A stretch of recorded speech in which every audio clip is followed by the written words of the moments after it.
দাদা আসসালামু আলাইকুম। ওয়ালাইকুম আসসালাম রহমতুল্লাহ বরকাত। আচ্ছা দাদা, আপনাদের এই বিশ্ববিদ্যালয়ের নামটা কেন দিয়েছে?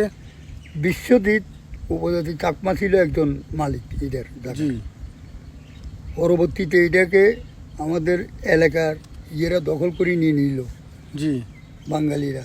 পরবর্তীতে এই ক্যাম্প ছিল না, এই ক্যাম্প এসেছিল ওই ইয়ে থেকে আপনার বুঞ্জহরির ওখান থেকে। এই বিজিবি ক্যাম্পটা হয়েছে কত বছর? বিজির ক্যাম্পটা 1985 ইংরেজিতে। ও আচ্ছা আচ্ছা আচ্ছা। 85 ইংরেজিতে। দাদা আপনার বয়স কত এখন?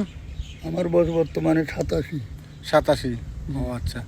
আপনি সরকারি আমি সরকারি সেনাবাহিনী সার্জেন হিসেবে রিটায়ার জিআর ব্যাটালিয়নে ছিলাম। জিআর ব্যাটালিয়ন থেকে আমি প্রায় 10 বছর সিকিউরিটি ইনচার্জ ছিলাম, হেড ছিলাম জিয়া রহমানের সাথে। জিয়া রহমানের সাথে। তারপরে ওনার আর অর্ডার ছাড়া কোনো লোক ঢুকতো না এখানে। আলী নওয়াজ সাহেবও জানে, আর কিনা তৈব্য আমার এখানে মাসকে মাস করে থাকতো। ও আচ্ছা আলী নওয়াজও 15 দিন আসছিল। আলী নওয়াজ চৌধুরী। আলী নওয়াজ চৌধুরী।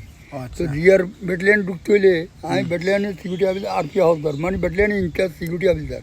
জিয়া রহমানের সাথে কখন দেখা হয়েছে আপনার? জিয়া তো ভিজিটটা কোনটা আমার সাথে, আমার কথা ছাড়া তো এখানে মনে করো কোনো লোক ঢুকতেই পারতো না। তারপরে এ তো ডিপটিমি আছে না, ডিপটিমি আর আন্ডারে চাকরি করছে এখানে জিয়ার আন্ডারে।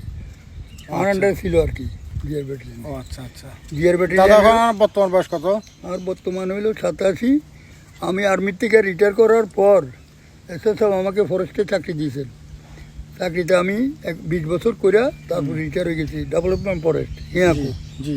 এই আর কি, এই পর্যন্ত এখন বর্তমানে বয়স কত চলতেছে আপনার? আমার 87 বছর চলতেছে।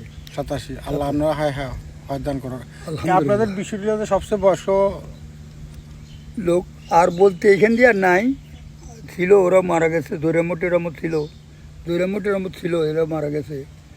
এখন বয়সের ভিতরে বেশির ভিতরে আমি আছি। আচ্ছা আচ্ছা। আল্লাহ দাদা ভালো থাকেন। আসসালামু আলাইকুম। আসসালামু আলাইকুম। ওয়ালাইকুম সালাম রহমতুল্লাহ বরকাত।